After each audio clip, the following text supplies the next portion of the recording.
On the quiet nights, when the moon rises over the hills, a white figure appears in the dark. Her face is covered by a veil, and her eyes hide the pain of many years. No one knows where she comes from, but everyone fears where she goes. The weeping woman walks slowly along an old path. Her steps leave no marks. Her crying mixes with the wind. Some say she looks for her children. Others say she looks for peace. Far away, 3 farmers sit by the fire. They talk about the harvest, the weather, and the price of corn. Their laughter fills the night, but soon the forest becomes quiet and heavy. One of them feels a cold shiver. Another looks into the foggy road. They don't know it yet, but someone is watching them, someone not from this world. The fog rises. In the middle of it, a white woman shape appears, moving in silence. The animal stops, the air turns cold, the spirit of the river has awakened. A scream coops the air. The men freeze. Their hearts stop for a second. The woman walks toward them, crying. Fear takes over. They fall in the room again. Her voice follows them. Oh, my children! They cry amidst with the wind. In the night fields endless. Her voice echoes through the valley. It is not anger. It is a pain. Each cry is a call to heaven, a promise never kept. When the sun rises, the men decide to go back. They walk slowly. Their hearts is still beating fast. And there she is, sitting by the river, dressed in white, her hair dark and long. Her face is pale but calm. They feel no fear now, only sadness. They understand that she is not evil. She is a mother lost in time.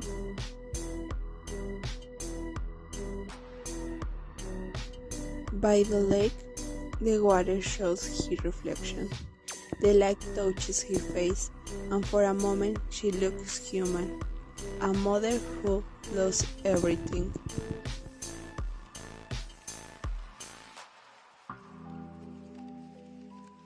Tears fall into the water, masking a smile circles that fade away. She looks to the horizon, waiting to see the face of her children again. Her voice is soft, like a prayer to a sky that no longer listens. It's too soft a memory. It's breath a punishment. The lake stays silent, keeping her secret. The farmer sits near her. She looks at them with tired eyes and begins to speak. She tells them about her life, a story of love, pain, and regret. Her husband left her. An anger filled her heart.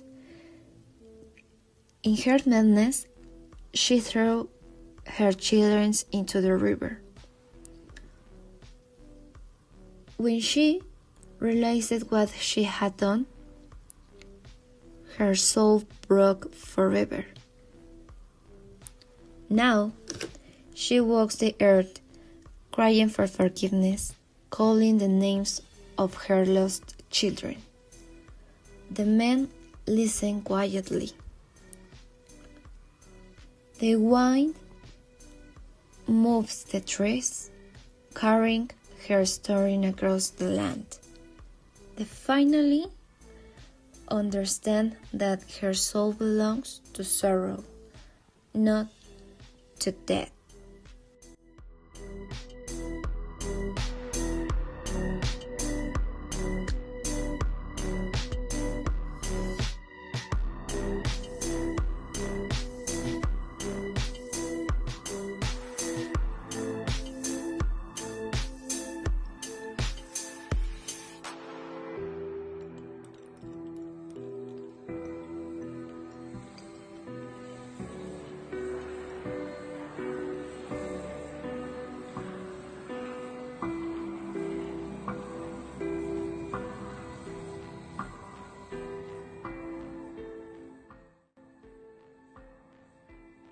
Slowly, the farmers stand up.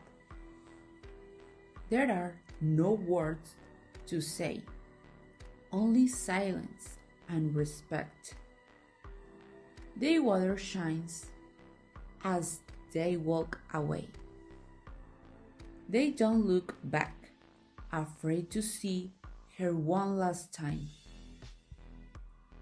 They know that even when the day comes, her cry will never fade.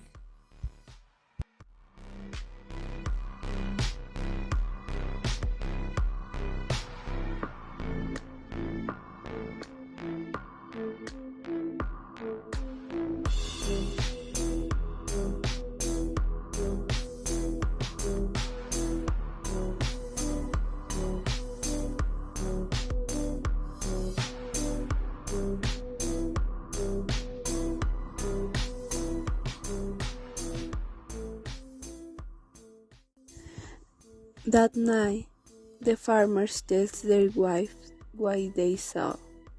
The candles shake, the wind blows against the windows. Nobody knows if it was real. With the fire in their eyes, say yes. Outside, the river keeps flowing, and in the distance, the cry is here again. Oh, my childrens!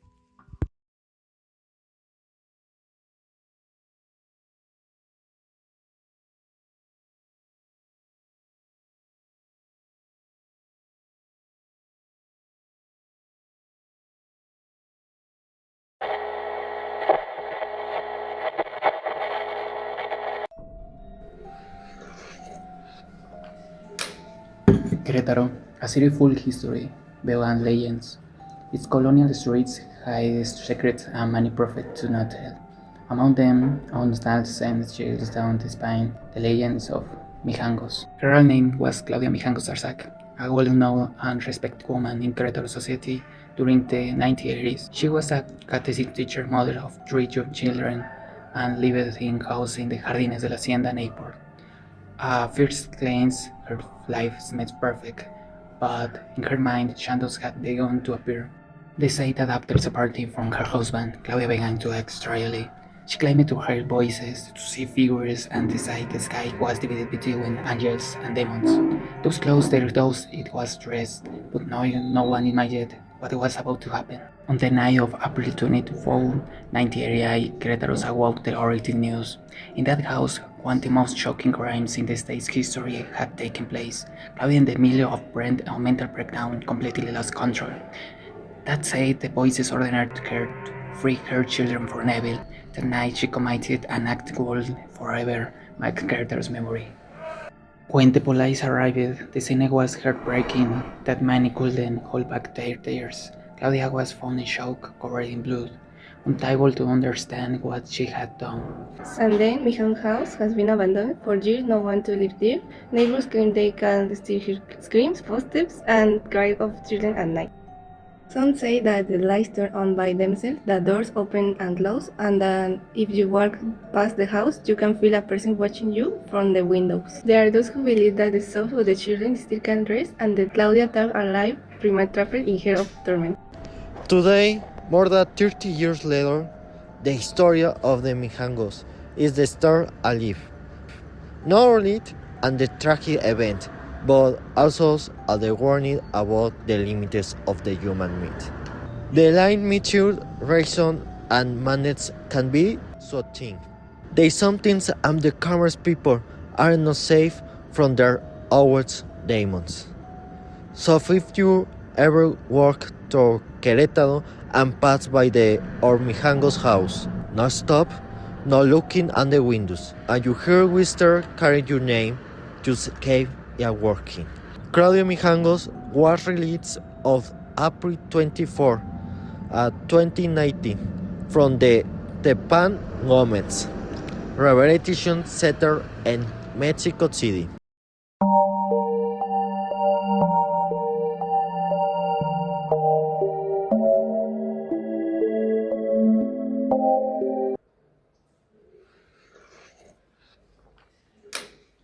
Querétaro, a city full of history, and legends.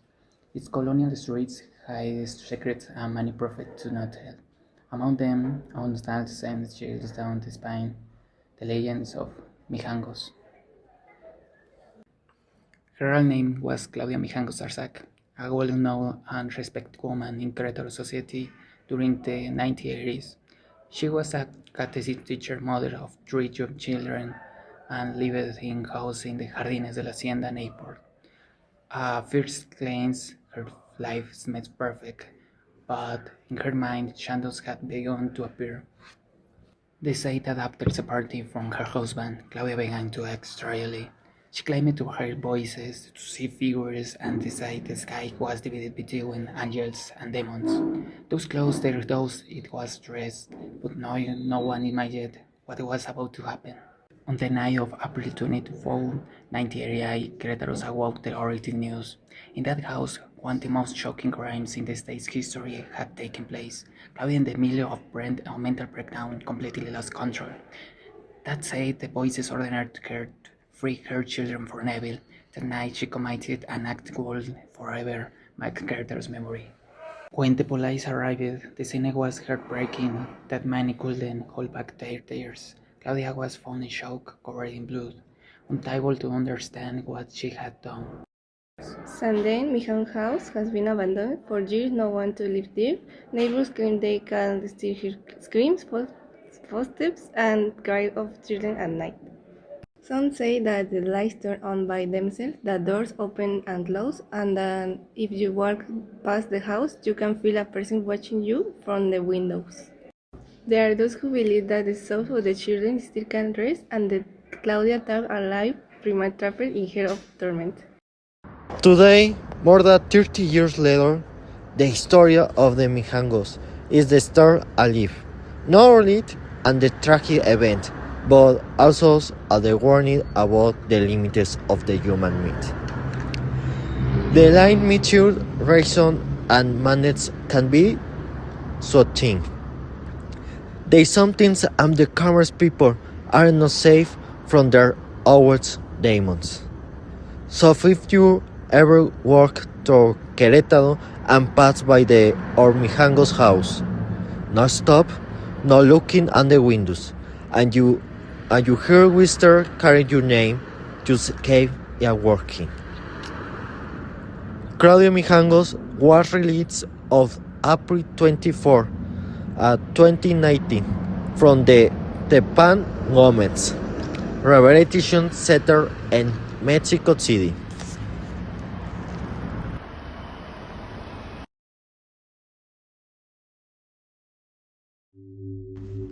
Many years ago, in the beautiful state of Querétaro, there lived a hardworking man named Don Bartolo. He owned a big estate and everyone respected him, but they also feared him. Good morning, Maria. Look at all I built. One day I am the richest man in Querétaro.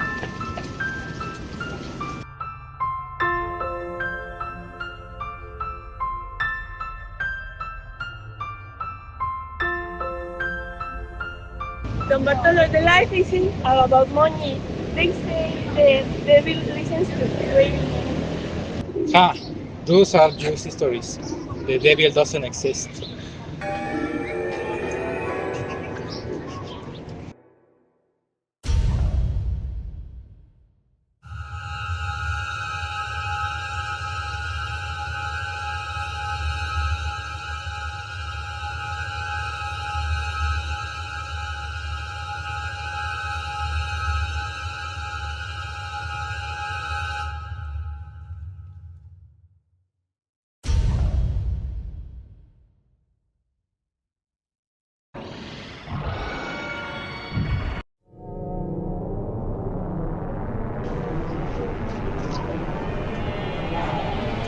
Only I have more power, more riches.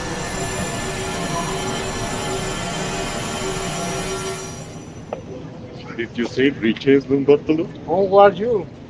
I am the one who can give you everything you desire. In change, I tell you it's all your 99 children. I accept. It's much time. Excellent.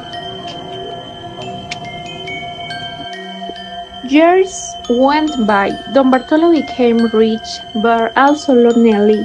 No one dared to visit him.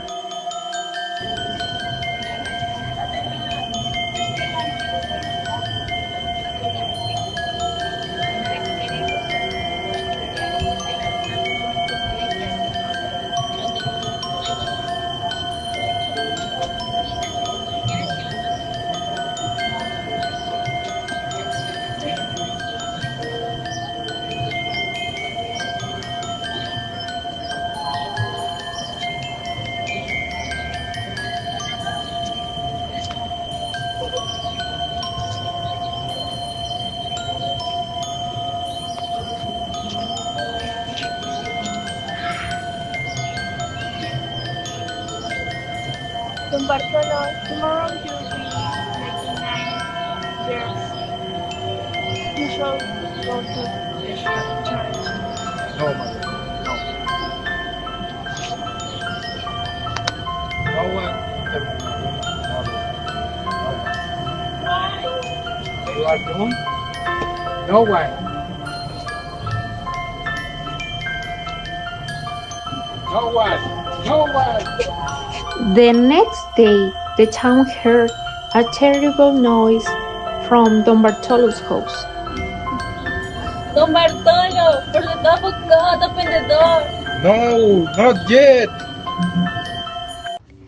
When they entered, Don Bartolo was gone. They only found the smell of sulfur and a big hole in the floor. They say his spirit still wanders through Querétaro, remembering his promise. Money is worth nothing compared to a lost soul.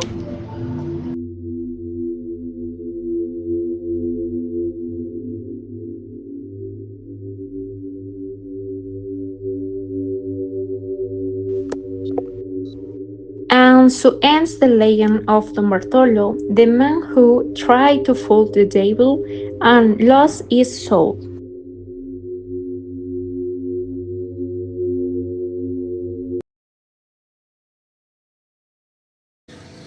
I don't know if you believe me, but I say Don Bartolo, yes, it's the same man that was taken by the devil himself. It was a cool night, almost moonless. I was walking down to the old main road, the one that passes by his abandoned mansion. I had no reason to look, but something inside me made me. The window always dark with glowing with a deep red light like a candle burning in blood, and there between the shadows If I say a figure elegant, wearing an old-fashioned suit, a glass in his hand, his face was pale, but his smile, that smile it wasn't human. You know, people around here still talk about Don Bartolo like it's just a story. But I was there the night the bells rang for him. It was late, maybe close to midnight. I was about 10 running an errand for my father. The streets were empty and the wind was colder than usual when I passed by his old house. I've been living on Calle of Molino all my life. Every night when I close my curtains, I can see a window of Don Bartolo, old house from my room. My grandmother always told me not to look in it after midnight, but when you grow up with a story like that, curiosity wins. One night I stayed up studying. It was past 12 when I heard a knock on the glass. Just once slow. I looked up and three it was. The window across the street was open and behind it a figure stood holding a candle. Long ago, in Zacatecas, lived a beautiful woman called La Zacatecana. She was rich, elegant, and loved by many. But behind her beauty, there was a secret full of love, lies, and death.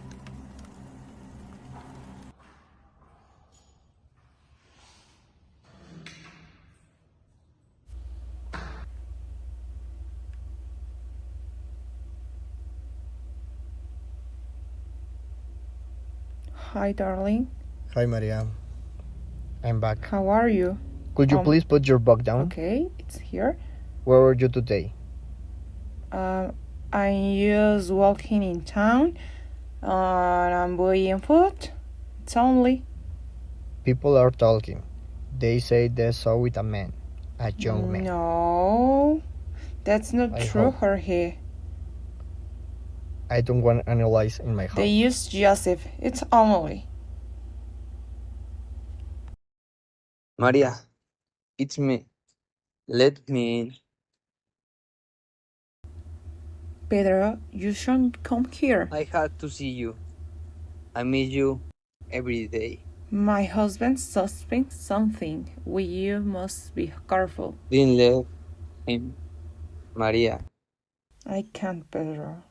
We can go away. We all will together. never let me go. Only one way? I don't know, Pedro. That night, love became hate. Maria and Pedro made a deadly plan.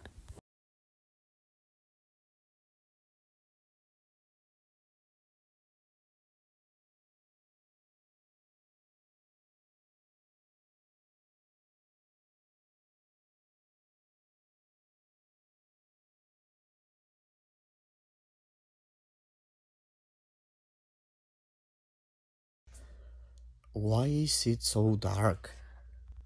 Maria? Pedro? What's he doing here?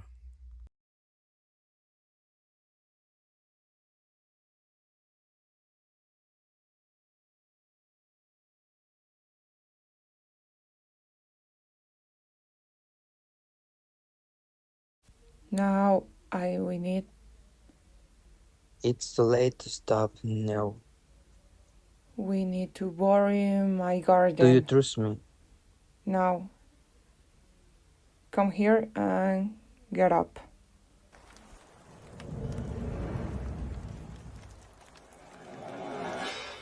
They hid his man under the house floor, but guilt has a voice, and ghosts never stay silent. Weeks passed, people in Zacatecas whispered about the missing husband. Only one man knew the truth, the serpent, Juan.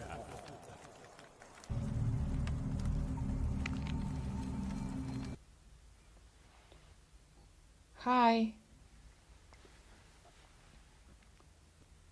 Madam Maria, everyone is What's talking. wrong? They say that George kills walks at the night. No, I know don't something, understand madam. you say I that. hear things under the floor. You don't know anything. I don't tell you about ghosts. I I don't know. Whispers, That's Steve's crying. Maybe it's your husband or your guilt. you don't understand, But Juan. you keep it, I let it didn't happen. You was. watched him I don't die. know. Stop it. No one Shut wants up. to know. I don't talk I to will you about bring that justice this. myself. Oh no. Justice for the dead. You killed your husband. Now I killed you. And so, the Zacatecana died, killed by her own servant in the same house. Her spirit never rested. They say she still walks through the streets of Zacatecas, crying, whispering, asking for forgiveness. If you ever walk in Zacatecas at night and hear a soft voice calling your name, don't look back. It might be La Zacatecana.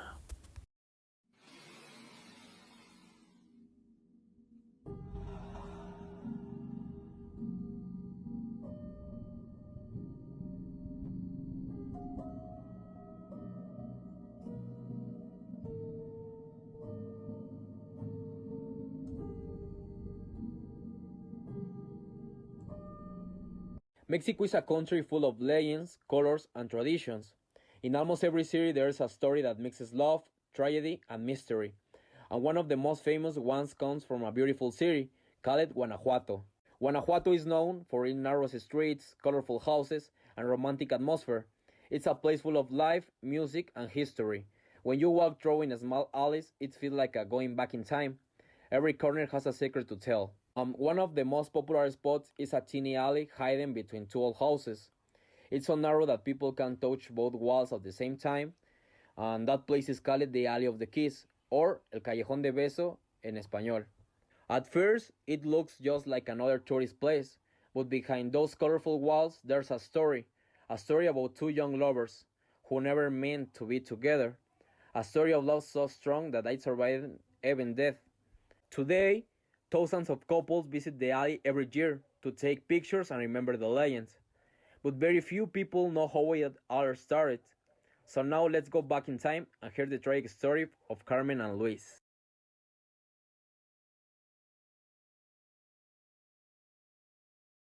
In the city of Guanajuato, Mexico, there's a teeny alley where the two balconies are so close that people can't touch hands from each side.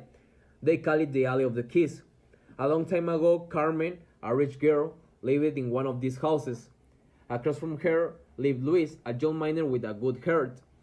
They met by chance and quickly fell in love. Even though Carmen's father didn't approve, he wanted her to marry someone rich. When he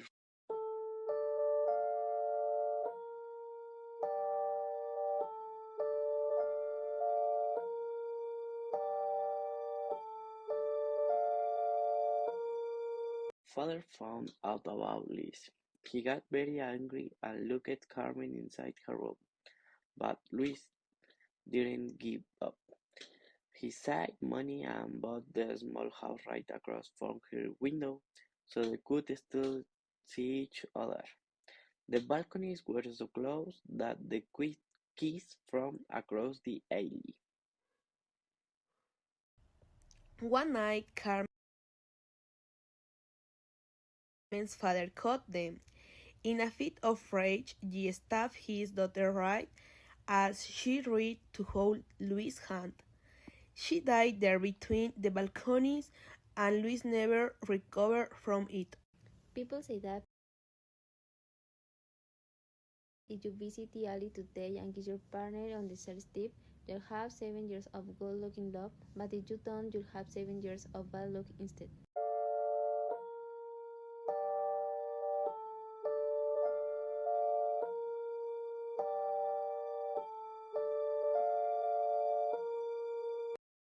Every Valentine's Day, many couples go to the alley to take pictures and kiss on the terrace tip.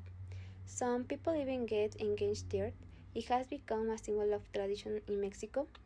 There's even a small museum nearby where they sculpting the story and show to the balconies. We think these legends show how powerful love can be. It's a sad story, but also very beautiful. Even after so many years, people still believe in this story. Maybe that's why love stories never die, they just become legends.